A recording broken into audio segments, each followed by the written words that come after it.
Yes, I am wearing the same outfit, same hair that I wore last video, but you know what? I shot it the same day. I just didn't feel like changing the shirt and like putting the hair up to make it look like it's a different day because I don't really think you guys care. Anyways, today I want to talk about friends and family discounts and how awkward it can get. So I know it can get extremely awkward when, you know, friends want to start getting their lashes done because one, some of them feel entitled to a discount, and two, you almost feel bad taking your friend's money because it's just kind of like an awkward thing. But at the end of the day, it is a business and you are doing that to support yourself. So you need to set the ground rules before you start taking on clients and decide what is going to work best for you and your business. So what I have always done is whenever a close friend or a family member comes to me for lashes, I tell them, your first set is free. Yes, it's free. After that, if you want to maintain your lashes, if you want to keep filling them, or if you want to get a brand new set in the future, say for like a wedding or a birthday or something like that, then this is going to be your discounted price. And you stick to that. Now you obviously don't have to do the free set of lashes, but it's just something that I want to do for my friends and family.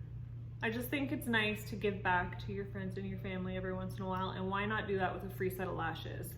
And then after that, you follow through with the discount and do not sway from it, because the minute that you do sway from that discount, they're gonna expect it every time. And when you try to enforce it again, it's going to be very awkward. And you also want to consider who your close friends are.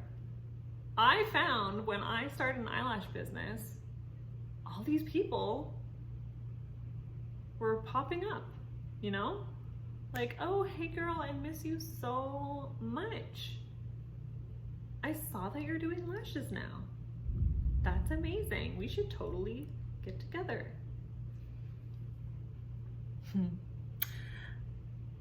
No, thank you. My sisters and my mom can have free lashes whenever they want. Now, my close friends, they get, say they want volume, then they get the hybrid price. Say they want hybrid, they get the classic price. That's just the way it's always been. That's always the way that I like to do it. You guys enforce whatever you want to do, but make sure you stick to it. It can feel like a very awkward conversation to have, but it really doesn't have to be. Just approach it professionally. Simply state your policy and keep the conversation going. At the end of the day, you are running a business. You are not running a lash charity. So I hope that helps some of you. Again, make up your policy for friends and family before you start taking appointments and just stick to it. And you shouldn't have a problem. Bye. Oh, I know this talkward.